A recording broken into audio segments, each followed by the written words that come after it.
Osea, ni nire buruari erantzuten diot. Zu galdera irakurri eta gero ikusiko zu.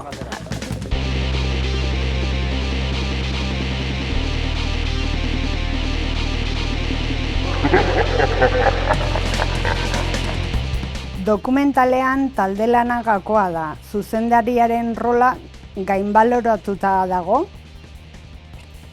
Bueno, nik uste bastante ondo moldatu gehala. Idoia eta Bileok hartu genuen hasieratik proiektua, gero beste kolaboratzaile batzuk izan dira, eta ondo, gustoa, ni oso gustoa.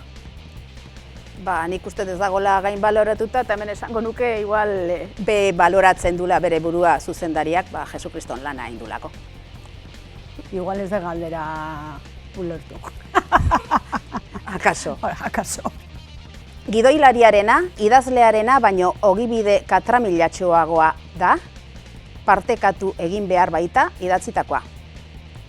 Ez dakit katramilatxoagoa ote den, individualagoa ere bai, idazlea da bere epailea, kontutan hartzen du batzutan galdetzen ditu gauzak, baina ni nahiko eoskorra naiz eta nidearekin gelditzen naiz, baina gidoilariarena lan kolektibo bat izan da dokumentala eta ingeren iritzia eskatzen nun, batzutan ere borrokak, ez geha dos egon, gutxitan, baina katramilatxoagoa ez da, baina beste ogibide bat da. Zuen lana ikusita, zinemaldian alfombra morea jarri beharko lukete, bai, ez legoke gaizki, ez? Edo beltza. Olako pase berezi more bat egitea. Nik uste nahiko argi gelditzen dela ze koloretakoa behar duen alfombrak, eta kortinak, eta kojinak, eta besaulkiak baita ere. Zenbateraino duzu gogoko besteek zure lana zuzentzea, eta zer horrek besteekin gauza bera egitea? Ez esango, gustatzen zait nire lana zuzentzea, baina batzutan ez dut ulertzen.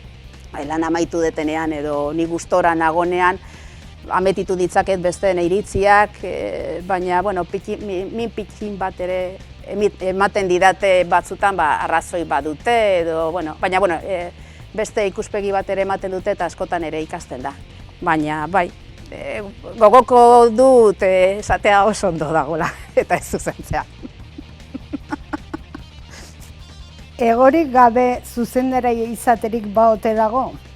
Lehen esan deten bezala ni montadora naiz. Zuzendaria orain izango naiz, pentsatzen dut zuzendu detelako. Baina, ez da nire burua zuzendari moduan. Ez dakit. Baina ez, ego gehiagirik ez daukanik, ustez. Egorik gabe. Akaso gutxiegi. Ego gabe ere egin daiteke. Egorik gabe idazle izaterik baote dago? Beira, goazen polita jartzea. Egorik ez dut behar, baina egoak behar ditut, atxekikoak.